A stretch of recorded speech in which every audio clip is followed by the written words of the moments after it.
Hello ক্ষুধার্ত মানুষজন, আজ আমি আপনাদের সামনে 10 কেজি ওজনের একটি পাঙ্গাস মাছ নিয়ে হাজির হয়েছি। এই 10 কেজি ওজনের বিশাল বড় পাঙ্গাস মাছ দিয়েই আজ খেলা হবে। খেলতে তো ঠিকই চাইলাম, কিন্তু কিভাবে খেলবো? বাড়িতে তো আগুন নাই, সিলিন্ডারে খড়ি নাই, চুলায় গ্যাস নেই।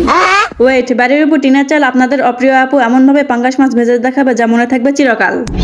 তার জন্য প্রথমে লাল কালারের বিন্দু গুঁড়া নিন, সাদা কালারের লবণ নিন এবং কমলা কালারের হলুদ নিয়ে পাঙ্গাস মাছের গায়ে হলুদ করে দিন। আজ পাঙ্গাসের গায়ে হলুদ, কাল পাঙ্গাসের বিয়ে। এখন আপনার গোল্লায় যাওয়া বয়ফ্রেন্ডকে মেরে ধুয়ে তার পকেট থেকে একটি গ্যাস লাইট নিয়ে আসুন এবং গায়ে হলুদ করে রাখা 10 কেজি ওজনের পাঙ্গাস মাছের নিচে গ্যাস লাইটের আগুন জ্বালিয়ে আপনার জীবনের মতো তার জীবনটাও পোড়াতে থাকুন। না লাগবে বাঁশ, না লাগবে ব্যাসি, না লাগবে সিলিন্ডারের গ্যাস, না লাগবে চুলার খড়ি।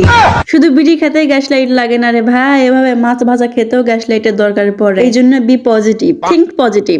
আর হ্যাঁ, এই গ্যাস লাইটে পাঙ্গাস মাছের যৌবন পুরানো ভাজি কাকে খাওয়াতে চান তাকে মেনশন করুন। তাক ধন্যবাদ দিয়ে আমাকে আর ছোট করবেন না, আমি এমনিতেই ছোট মানুষ।